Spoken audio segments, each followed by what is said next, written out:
चलिए तो हम लोग पढ़ रहे थे क्लास 8 का अध्याय 15 जंतुओं में प्रजनन। हम लोग पढ़ लिए थे भाग 1, भाग 2, भाग 3 कैसे जंतुओं में प्रजनन होता है, प्रजनन क्यों जरूरी है, कैसे लड़का और लड़की होता है, कृत्रिम गर्भाधान भी पढ़ लिए थे। अब हमको आज देखना है अभ्यास है ना। तो कापी कलम आप लोग निकाल लीजिए, हम लोग अभ्यास को भी बना लेते हैं ना। निकालिए।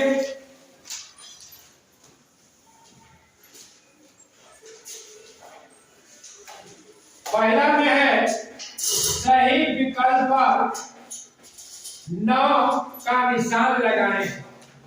9 का निशान लगाएं, है ना।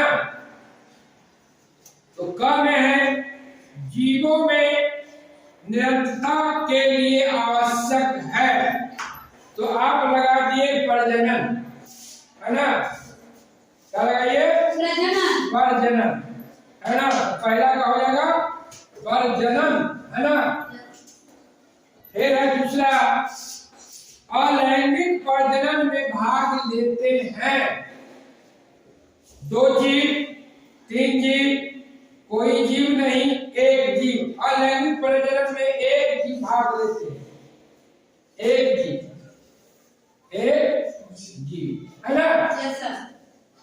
फिर है गांव में लैंगिक प्रजनन में भाग लेते हैं, लैंगिक प्रजनन में भाग लेते हैं 2 नर जीव, 2 मादा जीव, 1 नर एवं 1 मादा अथवा 1 उभयलिंगी, या इनमें से कोई नहीं। तो आप इसमें इसका हो जाएगा दूसरा, इसका आंसर हो जाएगा दूसरा। 1 नर एवं 1 मादा अथवा 1 उभयलिंगी, है ना। आगे बढ़े। घ में आंतरिक निषेचन होता है, आंतरिक निषेचन होता है मादा के शरीर के बाहर, नर शरीर के बाहर, मादा शरीर के अंदर, नर शरीर के अंदर। तो इसमें लिखिए आप तीसरा, मादा शरीर के अंदर आंतरिक निषेचन, है ना। मादा शरीर के अंदर, तो इसका हो जाएगा आपका तीसरा, है ना, तीसरा। अब अंग में लिखिए मादा जनन अंग है, मादा जनन अंग है। एक में कहता है बीसम, गर्भाशय, शीर्षक, शुक्रवाहिनी।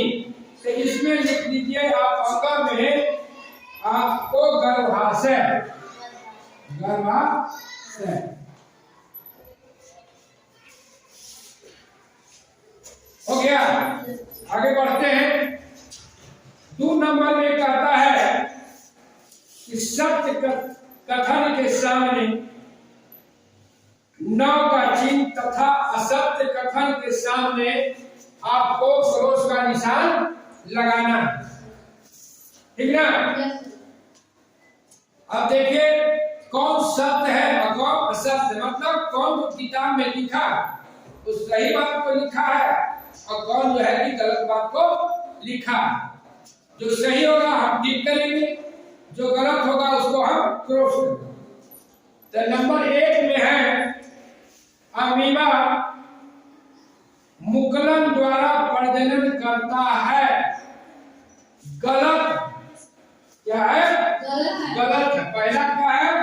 गलत है ना। जो खंडन विधि से करता था ना विवाह, हाडला में होता था मुकुलन द्वारा, ठीक है। तो इसको गलत कर दीजिए। मेढक में वायु निषेचन होता है। ये सही बात है, इसको में 9 का निशान लगाइए।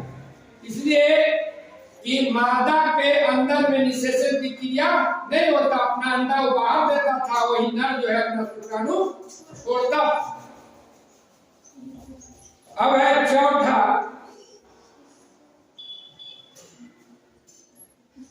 तीसरा, अलैंगिक प्रजनन की क्रिया में निषेचन होता है। अलैंगिक प्रजनन में निषेचन की क्रिया होता है, नहीं होता है ना। इसके में गलत है, बताए थे ना, हाइड्रा और अमीबा में क्या होता था आपको अलैंगिक प्रजनन ना, तो उसमें तो आपको शुक्राणु और अंडाणु का मिलन नहीं होता।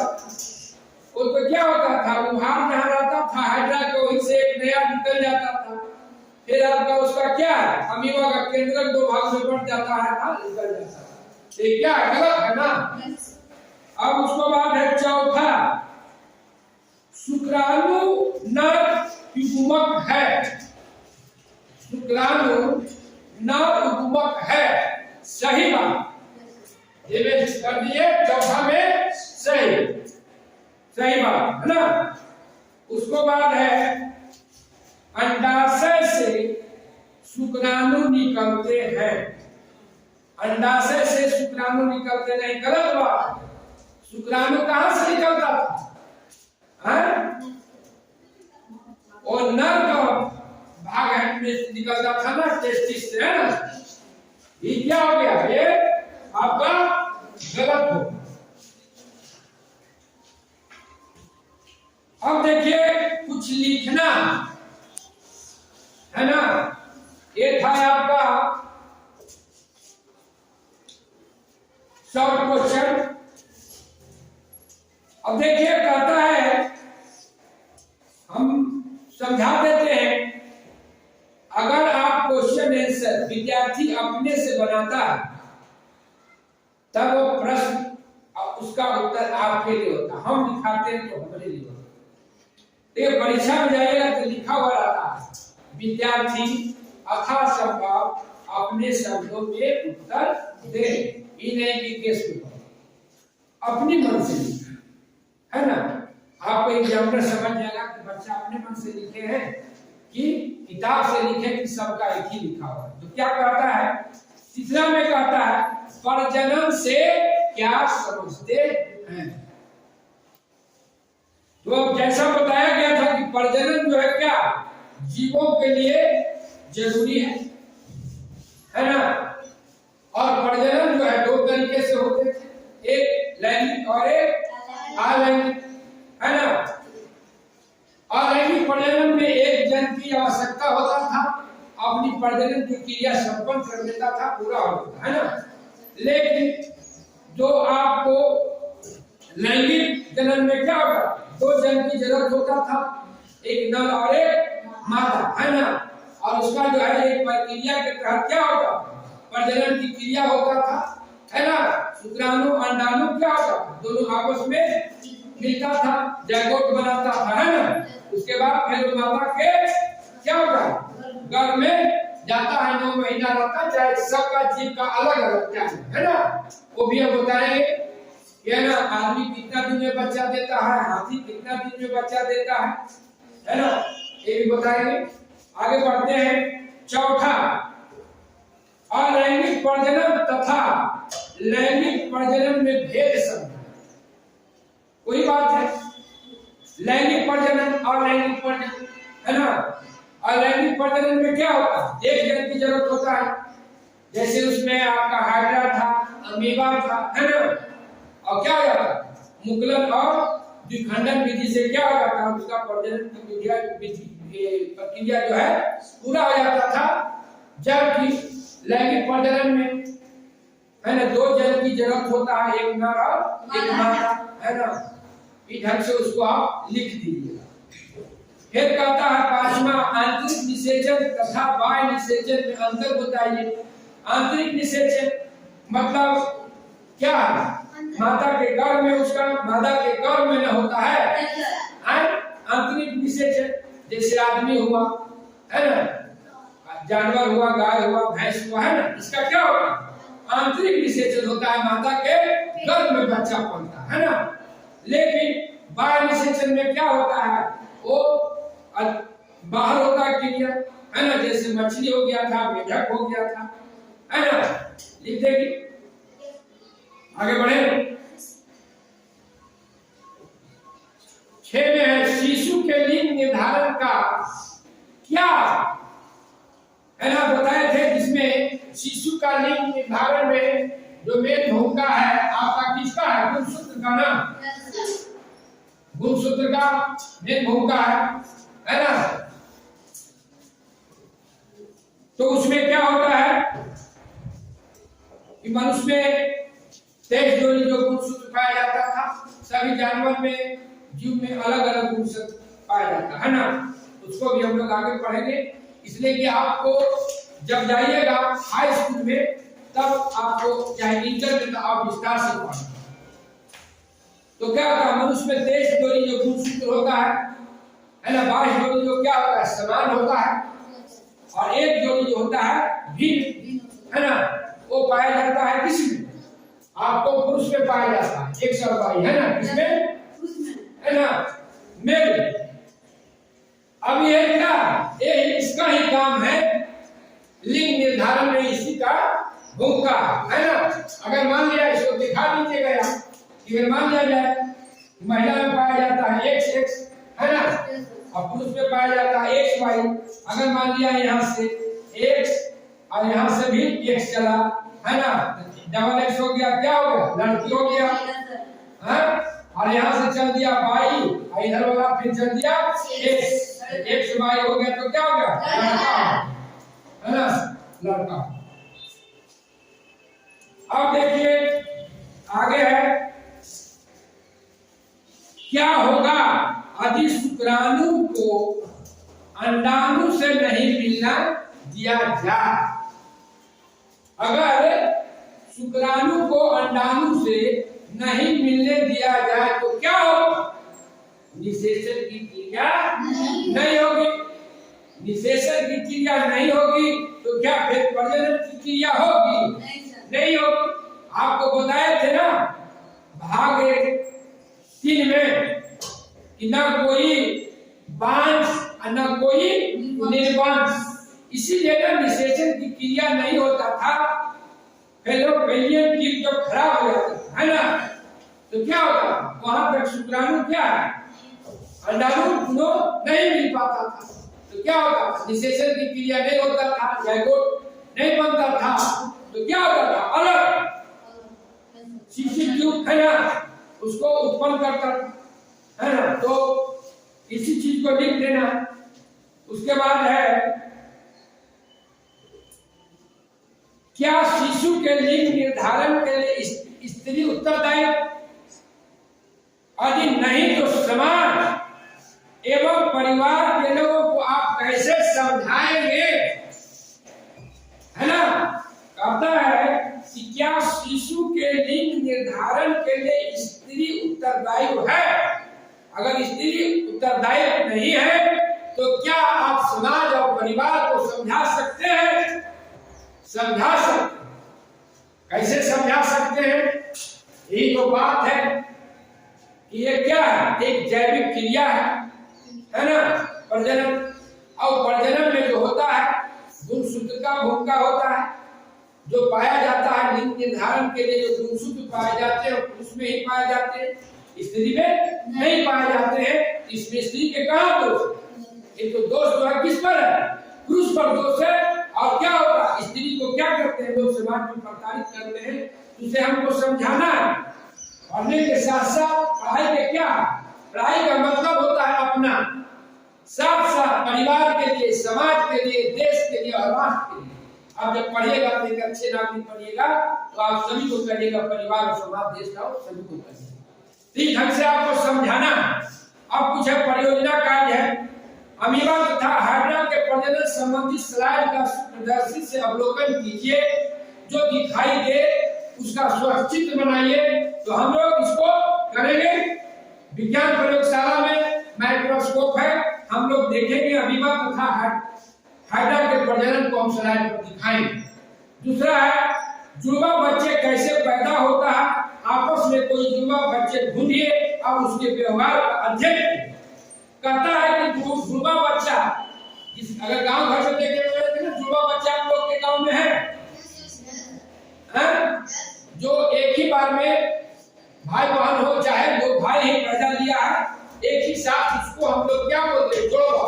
और दोनों के देखना है दोनों का स्वभाव में क्या अंतर है, दोनों का व्यवहार में क्या अंतर है।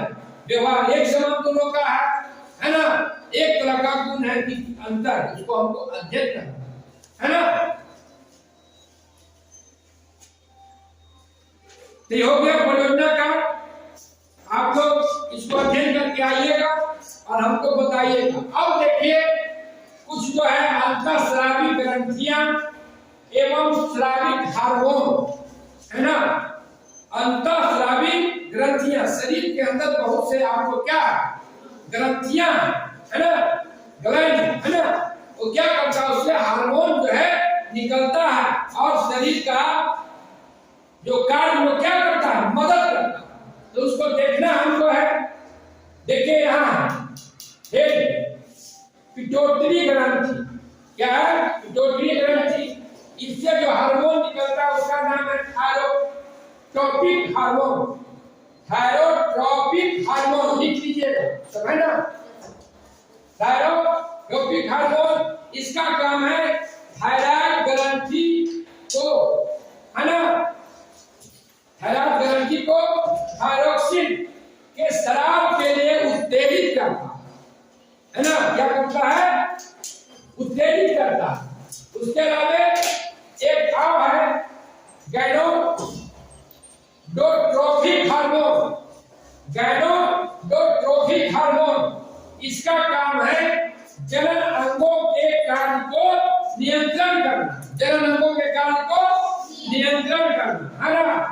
फिर है थायराइड, थायराइड ग्रंथि है ना, यहाँ होता है थायराइड है ना, उसका क्या काम है थायराइड का, उससे जो निकलता है थायरोक्सिन हार्मोन निकलता है।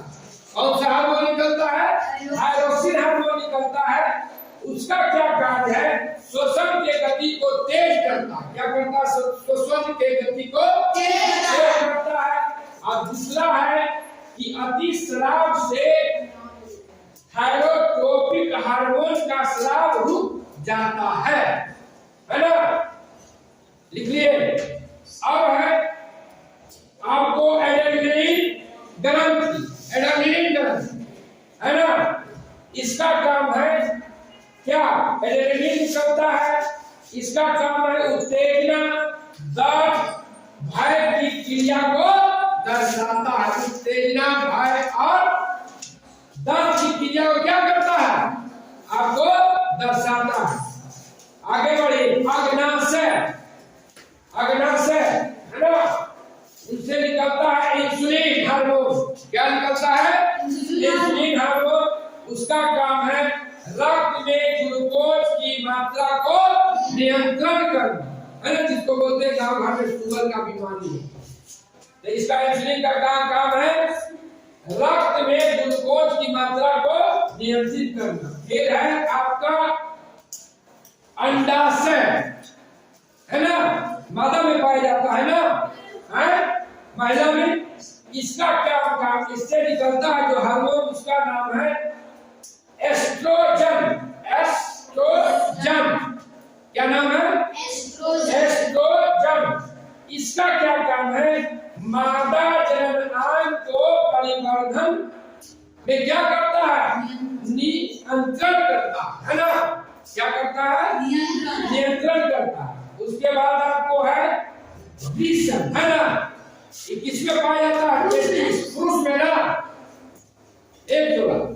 इसका इससे जो हार्मोन निकलता है उसका नाम है टेस्टोस्टेरोन। टेस्टोस्टेरोन है ना, इसका क्या काम है नर जननांगों को परिवर्धन करता है, नर जननांगों को परिवर्धन करता है ना, तथा नर में गौण लैंगिक लक्षण को क्या करता है विकास करता है और है ना।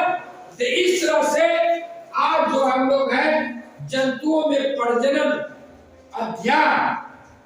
अभ्यास के साथ हम लोग का पूरा हो गया। हम चाहेंगे कि जो परियोजना कार्य है आप लोग अपने घर से करके लाइएगा, और जहां आपको दिक्कत होगा फिर हम लोग मिलकर उसको क्या करेंगे, सोच करेंगे।